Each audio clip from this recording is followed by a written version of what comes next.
नमस्कार साथियों।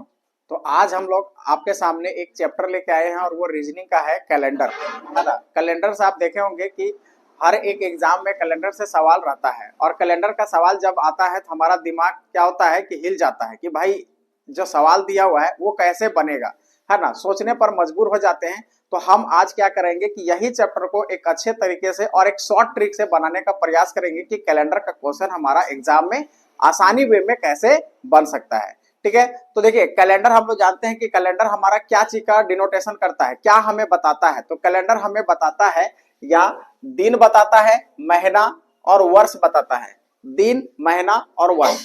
ठीक है, अब बोलेंगे सर कि वर्ष, है ना। वर्ष हमारा दो तरह का होता है। वर्ष कितने प्रकार के होते हैं? तो दो तरह के होते हैं। पहला हमारा होता है सामान्य वर्ष। हमारा क्या होता है? सामान्य वर्ष, जिसको हम लोग सिंपल ईयर बोलेंगे। अब सिंपल ईयर क्या होगा? देखे होंगे कि हमारा साल में दो तरह का दिन होता है। मतलब एक वर्ष में होगा, कुछ वर्षों में होगा 365 दिन का और कुछ में आपका हो जाएगा 366। तो जब हमारा 366 दिन का होगा तो उसको हम लोग बोलते हैं अधिवर्ष, या फिर इंग्लिश में बोला जाए तो लीप ईयर बोलते हैं। क्या बोलते हैं? Leap year. ठीक है, और सामान्य वर्ष, अब देखो हर चौथे साल हमारा क्या होता है कि 366 दिन का हो जाता है। हर 4 साल के बाद हर चौथा साल जो होगा आपका क्या होगा? लीप ईयर होगा। इसीलिए हम लोग क्या करते हैं कि कौन सामान्य वर्ष है और कौन हमारा लीप ईयर है, तो उसको निकालने का, पहचानने का नियम क्या होता है कि आप क्या करें कि वर्ष है उस वर्ष को 4 से डिवाइड कर दीजिए। यदि हमारा 4 से डिविजिबल हो जा रहा है तो समझ जाएंगे कि वो लीप ईयर है, और यदि 4 से डिविजिबल नहीं होगा, मतलब विभाज्य नहीं होगा, तो हमारा क्या हो जाएगा? सामान्य वर्ष। जैसा कि आपको यहाँ पर लिखा हुआ है, क्या लिखा हुआ है कि जब कोई वर्ष, है ना, 4 से पूर्णतः विभाज्य नहीं हो तो उस वर्ष को हम लोग सामान्य वर्ष कहेंगे, यानी कि जनरल ईयर बोलेंगे, सिंपल वर्ष बोलेंगे। ठीक है ना। देखिए अब जैसे 2025, अभी हम लोग 2025 में है, तो 2025 क्या 4 से डिविजिबल है? नहीं है, इसका मतलब ये सामान्य वर्ष है। उसी तरह देखेंगे 2026, क्या ये सामान्य वर्ष है? तो है, 4 से यहाँ डिविजिबल नहीं हो रहा है। 2027 देखेंगे 4 से डिविजिबल नहीं हो रहा है। 2028 देखेंगे तो आपका क्या हो जा रहा है? 4 से डिविजिबल हो जा रहा है, मतलब 4 से पूर्णतः विभाज्य हो जा रहा है। दैट मीन्स हम कह सकते हैं कि 2028 हमारा क्या है? लीप ईयर है। लीप ईयर यानी कि अधिवर्ष। तो इसको हम लोग लिखेंगे तो क्या होगा कि जब कोई वर्ष, कोई भी वर्ष हो, कोई वर्ष 4 से पूर्णतः विभाज्य हो, क्या हो? विभाज्य हो, यानी कि डिविजिबल हो, डिविजिबल हो, तो वह वर्ष हमारा क्या कहलाएगा?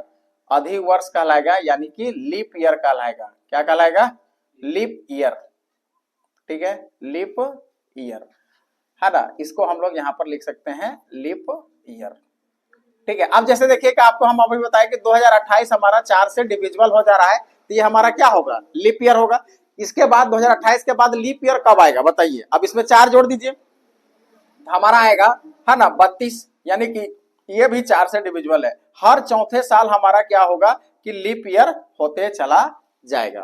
ठीक है, सामान्य वर्ष और अधिवर्ष में किसी भी तरह का कोई प्रॉब्लम है क्या? तो नहीं।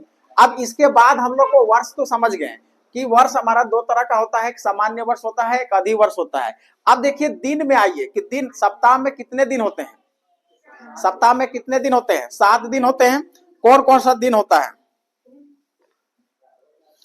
अब वर्ष में थोड़ा सा आप थोड़ा और देख लीजिए। वर्ष में हमारा शताब्दी वर्ष एक आता है, शताब्दी वर्ष।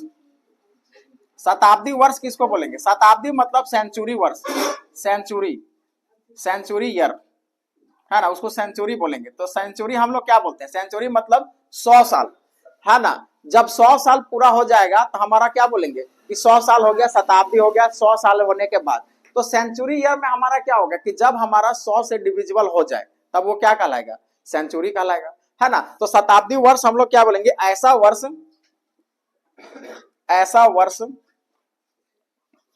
है ना, ऐसा वर्ष जो 100 से पूर्णतः विभाजित हो, शताब्दी वर्ष कहलाता है, शताब्दी वर्ष कहलाता है। ठीक है, अब जैसे एग्जांपल में देखा जाए कि आप देखेंगे 1500, तो 1500 हमारा क्या है? 100 से डिविजिबल हो रहा है। इसी प्रकार हम देखेंगे कि 1600, तो 1600 भी हमारा हो रहा है डिविजिबल। फिर इसी तरह 1800, तो ये हमारा क्या होगा, ये सब जितने भी वर्ष है ये सब क्या है, शताब्दी वर्ष है, सेंचुरी ईयर है। ठीक है, अब इसको इसके बाद हमारा जो भी कॉन्सेप्ट है आगे हम बताएंगे, इसको पहले आप लोग उठा। जैसे मान लीजिए आपके पास सवाल रहेगा कि मान लीजिए कोई शताब्दी वर्ष है, अब ये 1600 है, अब ये हमारा क्या है जी, शताब्दी वर्ष है, क्योंकि ये 100 से भागा जा रहा है। लेकिन यदि हम ये पूछा जाए कि शताब्दी वर्ष तो है लेकिन क्या ये लीप ईयर है, तो लीप ईयर होने के लिए जैसे कोई शताब्दी वर्ष रहेगा ना और उसको लीप ईयर पता करना है तो हमेशा उसको क्या करना पड़ेगा, 400 से भागा देना पड़ेगा, है ना। यदि ये 400 से भागा जा रहा है तो ये हमारा लीप ईयर होगा। क्या होगा, लीप ईयर होगा, मतलब अधिवर्ष होगा। तो क्या समझे कि कभी भी कोई शताब्दी वर्ष है ना, पहले तो शताब्दी वर्ष होना चाहिए, और शताब्दी वर्ष के लिए हम आपको क्या बताएं कि 100 से डिविजिबल होना चाहिए, यानी कि 100 से विभाज्य होना चाहिए। अब यदि हम ये 100 से डिवाइड हो रहा है, देखिए अब ये तो हमारा सिंपली जान रहे हैं कि 100 से डिविजिबल है, तो 100 से डिविजिबल है, इसका मतलब ये शताब्दी वर्ष है ही। ये क्या है, शताब्दी वर्ष है ही, शताब्दी है ना वर्ष है। अब शताब्दी वर्ष है तो अब इसको देखेंगे क्या ये लीप ईयर है क्या, तो लीप ईयर होने के लिए हमको 400 से भागा होना चाहिए। तो कभी भी कोई शताब्दी वर्ष 400 से, किसने से, 400 से विभाजित विभाजित होता है तो हमारा क्या है, होता है तो वो लीप ईयर होगा। क्या होगा, लीप ईयर होगा, समझ गए, ठीक है ना। तो लीप ईयर होगा। तो शताब्दी वर्ष यदि है और उसको लीप ईयर पता करना है कि लीप ईयर है कि नहीं। अब बाद बाकी देखो जितना भी जनरल वर्ष है तो उसको 4 से भागा देना है, 4 से भागा गया तो वो हमारा क्या होगा कि हमारा लीप ईयर है। लेकिन जब भी हमारा शताब्दी वर्ष आ गया तो उसको हमेशा 400 से देना है। क्लियर है यहाँ तक, यानी शताब्दी वर्ष आ गया और उसको देखना है कि क्या यह लीप ईयर में है कि नहीं है, तो कितने से भागा देंगे, 400 से। और जनरल सामान्य शताब्दी वर्ष छोड़ के जितने भी वर्ष हैं तो उसको 4 से भागा देना है। 2 कंडीशन आपको ध्यान में रखना है, जब शताब्दी हो गया तो 400 से, और जनरल रहा तो 4 से भागा देंगे अधि वर्ष को पता करने, यानी कि लीप ईयर को पता करने के लिए। अब इसके बाद हमारा एक आता है सौर वर्ष, है ना, यानी कि सौर वर्ष किसको बोलेंगे, सौर वर्ष। ये सौर वर्ष हमारा क्या है कि पृथ्वी को सूर्य के चारों ओर एक चक्कर लगाने में लगा समय, है ना, सौर वर्ष कहलाता है। क्या कहलाता है, सौर वर्ष कहलाता है। ठीक है, मतलब देखो आप पृथ्वी को सूर्य के चारों तरफ, है ना, यानी कि चारों ओर एक चक्कर लगाने में लगा समय हमारा क्या कहलाएगा, सौर वर्ष कहलाएगा। तो बताओ कि सौर वर्ष हमारा 2 तरह का होगा। एक तो सूर्य को चक्कर लगाने में जनरली हमारा कितना समय लगता है, बताओ, 365 दिन, है ना, और घंटा में भी रखता है, कितना घंटा, 365 दिन हमारा कितना घंटा लगता है, 5 घंटा, है ना, 5 घंटे 48 मिनट, है ना, 47.5 सेकेंड। ठीक है, मतलब देखो पृथ्वी का एक चक्कर लगाने में हमारा क्या होता है, 365 दिन 5 घंटा 48 मिनट 47 सेकेंड। अब देखो यहां से यहां तक हम इसको एवरेज मान सकते हैं, यानी 48 मिनट तो लगभग कितने घंटे के आसपास है जी, 6 घंटा के आसपास है ना, यानी कि आप 365 दिन 6 घंटा लगेगा।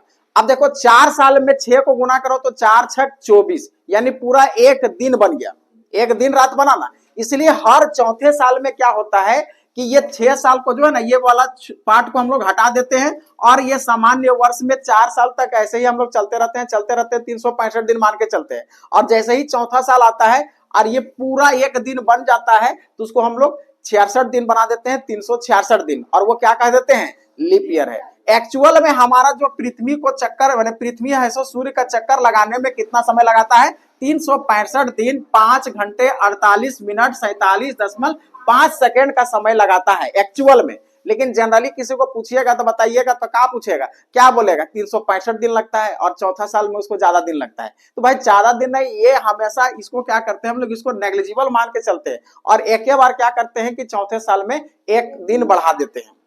बात समझ गए ना। और वो दिन किसमें बढ़ता है तो याद रखिएगा हमेशा फरवरी में बढ़ता है। कब बढ़ता है, फरवरी में 28 दिन का होता है और 29 दिन का होता है।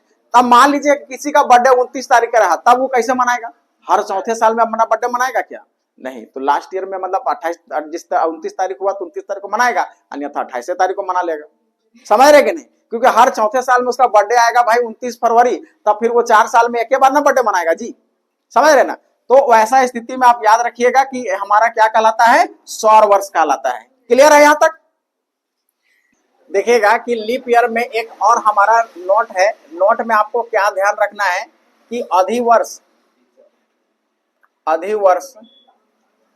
में, दो अधिवर्ष में, नोट दो अधिवर्ष में, है ना, अधिवर्ष में 4 वर्ष का गैप होता है। कितना होता है, 4 वर्ष का अंतर होता है, अंतर होता है। लेकिन कभी कभी 8 वर्ष का भी अंतर होता है ना। कहता है कि दो अधिवर्ष के बीच में सामान्यतः कितने साल का डिफरेंस होता है, 4 साल का। लेकिन कभी कभी क्या होता है कि 2 लीप ईयर के बीच में 8 साल का होगा। अब ये 8 साल का कब होगा, देखिएगा कि 8 वर्ष का कब होगा, कभी कभी 8 वर्ष का होगा। तो 8 वर्ष का गैप, 8 वर्ष का अंतर कब होगा, तो कब होगा, जब 2 लीप ईयर के बीच में, यानी कि पहले अधिवर्ष के बाद शताब्दी वर्ष आ जाए और वह शताब्दी वर्ष लीप ईयर यानी अधिवर्ष नहीं हो, तो अगला 4 वर्ष बाद अधिवर्ष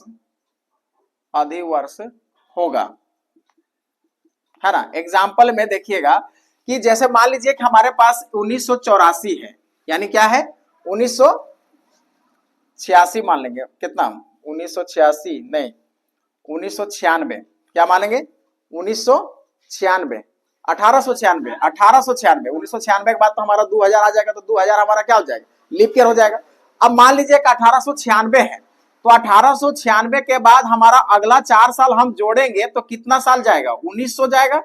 अब आप देखिए 1900 जो हमारा है ये क्या है, ये शताब्दी वर्ष है। ये क्या है, शताब्दी वर्ष है।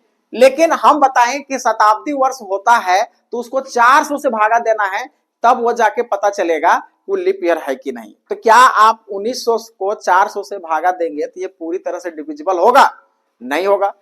अब इसके बाद हमारा तब ये लीप ईयर नहीं है, ये 400 से भागा नहीं जा रहा है, इसका मतलब ये लीप ईयर नहीं है, अधिवर्ष नहीं है, अधिवर्ष नहीं है। अब अधिवर्ष नहीं है तो फिर अगला अधिवर्ष हमारा कब होगा भाई, तो हमारा होगा 1904। अब देखिएगा 1904 के बीच में ये हमारा 4 साल का गैप हुआ। अब देखिए एक अधिवर्ष और दूसरे अधिवर्ष के बीच में कई साल का गैप हो गया, 8 वर्ष का। तो कंडीशन समझ में आ गया होगा कि कब हमारा अधिवर्ष, 2 अधिवर्ष के बीच में हमारा 8 साल का गैप होगा, जब एक अधिवर्ष है और फिर अगला हमारा लीप ईयर आने के पहले हमारा वो देखते हैं कि वो शताब्दी वर्ष है और वो शताब्दी वर्ष के साथ हमारा लीप ईयर नहीं है, तो फिर अगला 4 साल के बाद होगा। तो अगला 4 साल हुआ तो इधर से 4 साल और इधर से 4 साल, तो दोनों के बीच में टोटल गैप कितना हो गया, 8 साल का। तो समझ में आ गया होगा कि कभी भी हमारा लीप ईयर 2 तरह से हो सकता है, गैप एक तो सामान्यतः 4 साल का होता है, लेकिन कभी कभी 8 साल का होगा। तो 8 साल का कब होगा? जब कभी लीप ईयर शताब्दी वर्ष से क्रॉस करे और शताब्दी वर्ष हमारा लीप ईयर नहीं हो, तो फिर अगला 4 साल के बाद हमारा लीप ईयर होगा, तो 2 अधिवर्ष के बीच में 8 साल का गैप होगा। तो आपको ध्यान में रखना होगा कि जब हम लीप ईयर काउंटिंग करेंगे, है ना, तो कहीं बीच में हमारा शताब्दी वर्ष आ रहा है क्या, और यदि शताब्दी वर्ष आ रहा है तो फिर उसको चेक करेंगे कि क्या वो लीप ईयर है कि नहीं, है ना। यदि वो लीप ईयर है तो फिर तो 4 साल का गैप होगा, और यदि नहीं है तो फिर अगला 4 साल के बाद होगा, तो 2 अधिवर्ष के बीच में कितने अधिवर्ष हो जाएंगे? 8 साल का गैप हो जाएगा। क्लियर है यहां तक? चलिए अब हम लोग क्या करेंगे कि हम लोग देखेंगे कि लगातार जैसे पहले 5 साल में कितने अधिवर्ष हैं, काउंटिंग करना शुरू करेंगे कि पहले हो सकता है कि 1 साल से लेकर 5 साल में कई अधिवर्ष है, फिर देखेंगे कि 5 साल में 10 साल के बीच में प्रथम 10 सालों में कई अधिवर्ष है, फिर प्रथम 15 साल में कई अधिवर्ष है, प्रथम 50 साल में कितने अधिवर्ष हैं, उसको हम लोग निकालने का प्रयास करेंगे, और कैसे निकालेंगे वो हम तरीका बताएंगे। इसको पहले देख लीजिए। चलिए अब हम लोग यहाँ पर क्या करेंगे कि देखेंगे कि प्रथम 5 साल में, प्रथम 10 साल में, प्रथम 40 साल में, या फिर जितने साल में हो उसके बीच में देखना चाहेंगे कि कितने हमारे अधिवर्ष हैं, यानी लीप ईयर है। तो एक साइड आप क्या लिखेंगे? वर्ष, है ना, और इधर लिखेंगे अधिवर्ष। अधिवर्ष का मतलब लीप ईयर। क्या होता है? Leap year. तो आप सोचिए कि प्रथम 5 वर्ष में, कितने वर्ष में? प्रथम 5 वर्ष में कई गो लीप ईयर होगा जी? बताओ। एक ही होगा। कौन सा ईयर होगा? 4th ईयर, यानी चौथा साल हमारा क्या होगा? लीप ईयर होगा। तो कितना लीप ईयर होगा? एगो। और कौन वाला होगा? तो 4th ईयर होगा। क्लियर है? यदि इसी तरह हमको पूछा जाए कि प्रथम 10 साल में, तो आप सोचो कि 10 साल में कितना लीप ईयर होगा? एक होगा 8, नहीं पहले 4 होगा और दूसरा 8 होगा, ये ना होगा। तो 2 लीप ईयर हो रहा है। कौन कौन हो रहा है? 4th ईयर, और एक होगा हमारा 8th ईयर, यानी कि 8वें साल और चौथे साल। यदि इसी तरह आपको पूछा जाए कि प्रथम 20 सालों में कितना होगा, कौन कौन होगा बताइए? कई होगा जी? तो अब आप देखेंगे पहले 4 होगा, 4 साल वाला, फिर हमारा 8 साल होगा, उसके बाद 4 जोड़ेंगे तो 12 साल वाला होगा, फिर हमारा 16 साल वाला होगा। तो कई गो लीप ईयर आया? 4 लीप ईयर आया। बात समझ रहे कि नहीं? इसी अच्छा 20 भी होगा, है ना। 20 वर्ष में हमारा तब 5 हो जाएगा। देखिए इसमें हमारा तब 20 वाला भी हो रहा है, इसका मतलब टोटल कितना होगा? 5 होगा। ठीक है ना। इसी तरह आप बताइए कि प्रथम 25 साल में कितना लीप ईयर होगा? 25 साल में छोड़ो, है ना, 50 साल कर दूं। 50 साल में कैग होगा? काउंटिंग करके हमको बताइए कौन कौन होगा। होने का तो बहुत हो गया, है ना, 12 होगा। तो आप इसमें कितना होगा? 12 होगा। अब इधर आप काउंटिंग करते जाइए कि कौन कौन वाला होगा। 8 होगा, फिर इधर तो 12 होबे करेगा, और 16 भी होते जाएगा, और 4 साल जोड़ते जाइए तो आपको निकल जाएगा। बात समझ रहे ना। लेकिन अब यहाँ पर हम आपको पूछ रहे हैं कि प्रथम 100 साल में कितना लीप होगा। थोड़ा सा ध्यान से बताइएगा, प्रथम 100 साल में कितना लीप ईयर होगा? हाँ, यही चीज तो हम आपको देखना चाह रहे थे कि आप लोग उस चीज को गड़बड़ाते हैं क्या। देखिएगा कि ये हमारा क्या है? शताब्दी वर्ष है, और शताब्दी वर्ष को लीप ईयर होने के लिए उसको 400 से भागा देना चाहिए, जबकि ये 400 से भागा जाएगा क्या? नहीं जाएगा, है ना। बाद बाकी जैसे हम इसको 100 से, हम 100 को 4 से भागा दिए तो 4 दुनिया 8, 4 पचे 20, यानी कि ऐसे देखते तो हमारा 25 होगा। होगा कि नहीं होगा? कहने का मतलब 25 होता, लेकिन हमारा 100वां साल हमारा लीप ईयर नहीं है, इसलिए हमारा क्या होगा? 24 होगा। यदि हम 100 को हम भागा देते हैं, 100 को हम भागा देते हैं 4 से, तो हमारा 25 आता है, जबकि हमारा 100वां हमारा लीप ईयर नहीं है, इसलिए हम लोग एक माइनस कर देंगे और वो कितना कितना हो जाएगा? 24 हो जाएगा। बात समझ में आ रहा है कि नहीं? इसी तरह यदि पूछा जाए कि प्रथम 200 सालों में कितने होंगे, तो अब हमको बताओ कि आप लोग समझ गए होंगे कि इसमें कितना होगा। कितना होगा जी बताओ तुम? सिंपली सी बात है कि आप 200 को सबसे पहले आप 4 से भागा दीजिए, 4 से भागा दीजिए। 200 को हम 4 से भागा देंगे तो कितना आएगा? 4 पचे 20, 50 आएगा। अब माइनस कई बार होगा? एगो 100 वाला नहीं होगा और एगो 200 वाला नहीं होगा, तो कई बार माइनस होगा? 2 बार। तो कितना हो जाएगा? 48, यानी ये 48 बार होगा। यानी कितने बार होंगे? 48 ऐसे होंगे जो कि हमारा लीप ईयर होगा। तब तो आप हम लोग निकालने समझ गए। लेकिन यदि पूछा जाए कि प्रथम 400 सालों में, तब आप बताइए क्या होगा? अब थोड़ा ध्यान लगाइए, कितना बार होगा? देखो सबसे पहले है ना, ये 400 को हम 400 से भागा दे रहे हैं, है ना, 400, अब शताब्दी वर्ष है, 400 से इसको हम भागा देंगे तो हमारा क्या होगा, जा रहा है ना, जा रहा है तो एक तो इसको काउंटिंग करेंगे, लेकिन उधर 300 तक हमारा क्या होगा, 3 गो नहीं होगा, है ना, 3 गो नहीं होगा। अब कितना बार होगा, 4 से हम लोग हो गया 100, 100 में से हमको घटाना पड़ेगा 3 बार, तो कितना होगा, 97 बार, यानी कितना बार होगा, 97 बार, 97 बार हमारा क्या होगा, लीप ईयर होगा। अब समझ में आ गया ना कि लीप ईयर निकालना कैसे है। ध्यान रखना होगा कि यदि शताब्दी वर्ष आया भैया तो उसको 400 से जाया तो उसको भी काउंटिंग करेंगे, और 400 से नहीं गया तो उसको काउंटिंग नहीं करेंगे। कोई दिक्कत होगा क्या जी? कोई दिक्कत नहीं होगा, एकदम धड़ाधड़ आप लोग बना दीजिएगा। इसी तरह तब आप एक और बना दीजिए, प्रथम 100 1000 वर्षों में कितना होगा, चलो इसको 100 समझ के बताओ कि कितना होगा। कैलकुलेट कर लिया तो कितना बार हो जाएगा, 242 बार। तो समझ में आ गया होगा, कोई दिक्कत नहीं है ना। लीप ईयर कैसे हम लोग है कि डायरेक्टली निकाल सकते हैं और कैसे काउंटिंग करेंगे ये आपको समझ में आ गया। अब आगे हम लोग बढ़ेंगे, इसको रोको।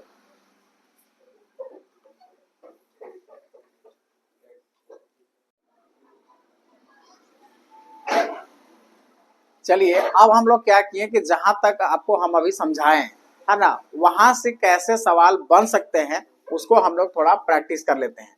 देखिए सबसे पहला आपका सवाल क्या कहता है, सवाल को देखिए, कहता है निम्न में विषम कौन है, यानी कि विषम है यानी अलग है। 3 ऐसे ऑप्शन होंगे जो आपको एक जैसा होगा, है ना, तो वो हमारा एक जैसा वाला को छोड़ के अलग बिरादरी में है उसको छांटना है। तो अब आप यहाँ पर देखिए, पहला ऑप्शन हमारा 1992 है, फिर दूसरा ऑप्शन हमारा 1900 है, तीसरे ऑप्शन में हमारा कितना है 1800 है, और डी ऑप्शन हमारा 1882। तो इसमें हमारा अलग कौन है उसको छांटना है। तो सोचिए क्या होगा, सोचिए। देखिएगा सबसे पहले यहां पर देखते हैं कि कौन कौन हमारा लीप ईयर में है। लीप ईयर में कौन कौन है, तो लीप ईयर में हमारा क्या ये लीप ईयर में होगा, 4 से हम उसको भागा देंगे तो वो लीप ईयर में होगा, होगा, एकदम होगा। देखिए 1992 को हम 4 से भागा देंगे तो वो लीप ईयर में आएगा, तो आ जाएगा, कितना बार में डिवाइड होके आ जाएगा, देखिएगा तो 4 चौक 16, 4 5 4 चौक 16 होगा, 17 18 19, है ना, 4 8 32, 4 9 36, 37 38 39, तो 4 8 32, यानी कि ये 4 से हमारा कट जा रहा है, तो ये हमारा लीप ईयर है। अब चलो ठीक है, लीप ईयर तो है, क्या और भी लीप ईयर है? हो सकता है कि 3 गो ऐसा होगा कि लीप ईयर होगा और एगो सामान्य वर्ष होगा तो अलग हो जाएगा। अब क्या हमारा 1900 लीप ईयर है? 1900 को हम, अब ये हमारा पहले शताब्दी वर्ष है, और शताब्दी वर्ष को हम बोलते हैं, लीप ईयर को पहचानने का नियम क्या है, 400 से भागा देना है। तो क्या हमारा 1900 हमारा 400 से भागा जा रहा है? नहीं जा रहा है, इसका मतलब लीप ईयर नहीं है। 1800 को देखेंगे तो ये भी हमारा शताब्दी वर्ष है, तो उसको हम लोग 400 से भागा देंगे, क्या हमारा लीप ईयर होगा? तो नहीं होगा। अब आप देखेंगे 1882, 1882 क्या हमारा लीप ईयर है? नहीं है ना। बाद में इसका मतलब ये सामान्य वर्ष है, ये भी सामान्य वर्ष है, ये भी सामान्य वर्ष है, और ये हमारा एक लीप ईयर है, तो यही हमारा क्या हो जाएगा, अलग हो जाएगा। यही हमारा क्या हो जाएगा, अलग हो जाएगा। मतलब 3 एक जात के हैं और ये है सब परजात का हो जा रहा है, इसका मतलब वो अलग है। तीनों का तीनों हमारा सामान्य वर्ष में है और एक हमारा क्या हो जा रहा है, लीप ईयर में है। कोई दिक्कत?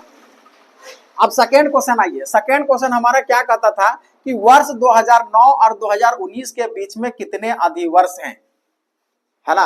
देखिए जब लगातार नहीं रहेगा और बीच से पूछेगा ना, तो आपको हर 4 साल ऐड करके देखते जाना होगा। तो सबसे पहले आप क्या करेंगे कि 2009 के बाद देखिए, 2009 के बाद हमारा 2000 कौन सा होगा, 2009, 2010 नहीं होगा, 2011 नहीं होगा, 2012, तो एक हो जाएगा 2012 लीप ईयर, है ना। उसके बाद 2016, और उसके बाद तो हमारा आगे आ जाएगा 2019, तो है ही नहीं। तो कितने लीप ईयर आ रहे हैं, 2 लीप ईयर आ रहे हैं, इसका मतलब 2 आंसर हो जाएगा। किसी को किसी तरह का परेशानी नहीं होना चाहिए, क्योंकि हम आपको पहले आपको समझा चुके हैं और वहीं से आपका क्या कर दिया है, बस ऑप्शन डाल दिया। देखिएगा क्या होता है कि एग्जाम में हमारा क्वेश्चन दिखना चाहिए और उसका आंसर दिखना चाहिए, 4 ऑप्शन रहे चाहे 5 ऑप्शन रहे चाहे 1000 ऑप्शन रहे, लेकिन हमारा ध्यान एकदम डायरेक्ट आंसर में पहुंचना चाहिए। समझ रहे कि नहीं? आंसर में यदि आप भीड़ में आप केवल आंसर को ढूंढ लिए तो आपका तो काम हो गया। अब चारों ऑप्शन यदि आपको दिखने लगेगा, इसका मतलब है कि आपका क्वेश्चन आंसर नहीं जानते हैं। और नहीं तो क्वेश्चन पढ़ने के बाद यदि आपको डायरेक्ट आप देखेंगे ना इसका आंसर वह कहाँ है ना, 4 ऑप्शन वह नहीं दिखेगा, आंसर ढूंढना शुरू करेंगे और 4 ऑप्शन पढ़ने लगे तो समझ जाइए कि आपका उस क्वेश्चन को पकड़ में नहीं है, समझ नहीं आ रहा है। अब अगला क्वेश्चन आइए, कहता है कि पहली शताब्दी में कुल कितने अधिवर्ष है। पहले शताब्दी मतलब प्रथम 100 वर्षों में कितने होंगे, हम आपको पता है कितना होगा जी, है ना। देखिए 100 से हम इसको भागा देंगे 4 से तो ये कितना होगा 25 होगा, लेकिन 100 हमारा लीप ईयर नहीं है तो 1 माइनस कर देंगे तो हमारा कितना हो जाएगा 24। तो कौन सा आंसर हो जाएगा ऑप्शन नंबर सी। किसी को कोई दिक्कत नहीं होना चाहिए। अब देखिए दूसरी शताब्दी में कुल कितने हो गए, प्रथम 200 सालों में पूछ रहा है तो 200 सालों में आप देखेंगे 4 से भागा देंगे तो 50 आएगा, और एगो 100 वाला हमारा नहीं होगा और 200 वाला भी हमारा नहीं होगा, क्योंकि 200 शताब्दी वर्ष है और 100 हमारा शताब्दी वर्ष है, और शताब्दी वर्ष को लीप ईयर होने के लिए हमको 400 से भागा देना होगा, जबकि वो 400 से भागा नहीं जा रहा है। इसलिए हम क्या करेंगे कि इसमें 2 से माइनस कर देंगे, दैट मीन्स हमारा कितना होगा 48 हमारा लीप ईयर हो जाएगा। तो ऑप्शन नंबर ए हो जाएगा। किसी को कोई दिक्कत। अब देखिए 5वां नंबर बोल रहा है कि 400 वर्षों में कुल कितने बार 29 फरवरी आती है। 29 फरवरी मतलब क्या, 29 फरवरी तब आता है जब वो लीप ईयर होता है। इसका मतलब हमको डायरेक्टली क्या पूछा जा रहा है, क्वेश्चन घुमा के पूछ दिया है और कहता है कि 400 प्रथम 400 सालों में कितने लीप ईयर होंगे, ये आपको पूछा जा रहा है। तो देखिए प्रथम 400 सालों में देखेंगे तो पहला 400 से हमारा ये भागा जा रहा है तो ये हमारा एक लीप ईयर है, और 400 से हम 4 को हम भागा देंगे तो कितना होगा 4 के 4 यानी 100 साल होगा। अब 400 सालों में देखेंगे कि प्रथम हमारा 100 में हमारा लीप ईयर नहीं है, 200 में हमारा लीप ईयर नहीं है, और 300 में भी हमारा लीप ईयर नहीं है, लेकिन 400 में हमारा लीप ईयर है। तो कितने से हमको माइनस कर देना होगा, 3 से माइनस कर देंगे तो हमारा 97, यानी कि हमारा 97 ऐसे होंगे प्रथम 400 सालों में, जो कि 29 फरवरी आएगा। कोई दिक्कत, समझ में आ गया ना। चलिए इसको बता दीजिए, समझ में आ रहा है ना। चलिए अब हम लोग क्या करते हैं कि आगे समझते हैं, और आगे हमको क्या समझना है, ओड डे के बारे में समझना है। ओड डे मतलब विषम दिन, है ना। अब देखिएगा कि सप्ताह में हमारा कितना दिन होता है जी, 7 दिन होता है ना, 7 दिन होगा। अब 7 दिन के बाद जितना दिन हमारा 7 दिन के बाद वो फिर हमारा रिपीट करेगा। जैसे आज शनिवार है तो अब शनिवार एक बार आया, और जिंदगी में कभी ऐसा बार नहीं है कि शनिवार नहीं आएगा, आएगा भाई। अगले फिर सप्ताह हमारा क्या आ जाएगा, शनिवार आ जाएगा, फिर मंगलवार हमारा, यानी कि हर सप्ताह में क्या होगा कि वो दिन हमारा रिपीट करेगा। तो कितने बार में रिपीट कर रहा है, 7 दिन में, है ना। तो 7 दिन से ही हम लोग क्या कर सकते हैं, विषम दिन निकालेंगे, है ना। विषम दिन हमारा होता क्या है, सबसे पहले उसको समझते हैं कि विषम दिन यानी कि ऑड डे। क्या बोलेंगे, ऑड डे। ठीक है, पहले आप इसको समझिए कि हमारा क्या होता है, जब कोई वर्ष, है ना, दिनों की संख्या हम लोग जानते हैं कितना दिन होता है, 7 होता है। दिनों की संख्या में यदि हम 7 से भाग देते हैं और पूर्णतः विभाज्य नहीं होता है, पूर्णतः विभाज्य, या फिर हम क्या कर सकते हैं कि भाग देते हैं और जो शेषफल बचता है, तो जो शेषफल यानी कि जो रिमाइंडर आता है, शेषफल यानी कि रिमाइंडर आता है, रिमाइंडर बचता है या फिर आता है, बचता है, वही हमारा क्या कहलाता है, विषम दिन कहलाता है। वही विषम दिन या फिर ऑड डे कहलाता है। ठीक है, कहलाता है। अब ऐसा किस लिए हो रहा है भाई, देखिए सप्ताह का हमारा पहला दिन क्या होता है, सप्ताह का पहला दिन कौन सा दिन होता है, सोमवार। लेकिन हम लोग का हमेशा बचपन से संडे मंडे ऐसा याद करवाया है, लेकिन संडे मंडे नहीं, संडे से नहीं स्टार्ट होता, संडे हमारा लास्ट दिन होता है। क्या होता है, लास्ट दिन होता है। हमेशा देखना सप्ताह का हमारा पहला दिन, सप्ताह का पहला दिन जो हमारा होता है वो सोमवार होता है। क्या होता है, सोमवार, यानी ये पहले नंबर पर आया। दूसरे नंबर पर कौन सा दिन आता है जी, तो मंगलवार आएगा, आएगा कि नहीं आएगा। उसके बाद तीसरा दिन हमारा कौन होगा, बुधवार होगा। ठीक है, चौथा दिन हमारा कौन आएगा, गुरुवार या बृहस्पतिवार। 5वां दिन हमारा क्या होगा, शुक्रवार। और छठा दिन हमारा क्या होगा, शनिवार, है ना, और सातवें दिन हमारा कौन सा होगा, रविवार। ये 7 दिन तो होता है, सप्ताह में 7 दिन होता है। अब क्या कह रहा है कि दिनों की संख्या में यदि हम 7 से भाग देते हैं और जो शेषफल बचता है वही तो हमारा विषम दिन है कि नहीं। तो अब यदि हम पूछा जाए हमसे कि 12 दिन, अब 12 दिन में कितने विषम दिन होंगे, बताओ कितने विषम दिन होंगे, तो कौन बताएगा, विषम दिन होगा, बताओ। तो 12 दिन में कितने विषम दिन होंगे, है ना। तो अब क्या कीजिए कि 12 को 7 से डिवाइड करिए और देखिए कि रिमाइंडर हमारा कितना आता है। तो 7 से भागा देंगे तो 7 के 7 होगा, 7 8 9 10 11 12, तो कितना दिन हुआ, 5 दिन। 5 दिन हमारा क्या हुआ, एक्स्ट्रा दिन हुआ। अब 5 दिन हमारा जो एक्स्ट्रा दिन, देखो विषम दिन को हम लोग एक्स्ट्रा दिन बोलते हैं, 7 दिन से जितना ज्यादा एक्स्ट्रा है वही हमारा क्या है, विषम दिन है। अब देखिए हम लोग जानते हैं महीना में हमारा क्या, साल में हमारा महीने होते हैं, हर महीने में कितने कितने दिन का होते हैं, या तो हमारा 29 दिन का होगा, या तो 28 दिन का होगा, या तो 30 दिन का होगा, या तो 31 दिन का होगा। चारे प्रकार का तो हमारा महीना होता है। अब 29 दिन का तो अभी हम आपको बताएं कि उस 29 दिन का हमारा यानी 29 फरवरी हमारा क्या होता है, लीप ईयर होता है ना। एक ही ऐसा दिन है महीना में जो 29 दिन हो सकता है और वो फरवरी में, उसमें भी हमारा हर चौथे साल में होगा। बाद बाकी देखेंगे तो आपका 30 और 31, 30 और 31 यही होता है जी। तो अब इसके बाद हम लोग क्या करेंगे ना कि पूरे महीने का देखेंगे, प्रत्येक 30 दिन में 31 दिन में, है ना, या कौन सा महीना में कितना उसका विषम दिन होता है। जैसे जनवरी में विषम दिन क्या होगा, फरवरी में विषम दिन क्या होगा, है ना, मार्च में हमारा विषम दिन क्या होगा। ये चीज को हम लोग क्या करेंगे, एक डाटा बना लेंगे, क्वेश्चन को बनाने में क्या होगा, सुविधा होगा। समझ गए, तो इसको आप उतार लीजिए। उसके बाद हम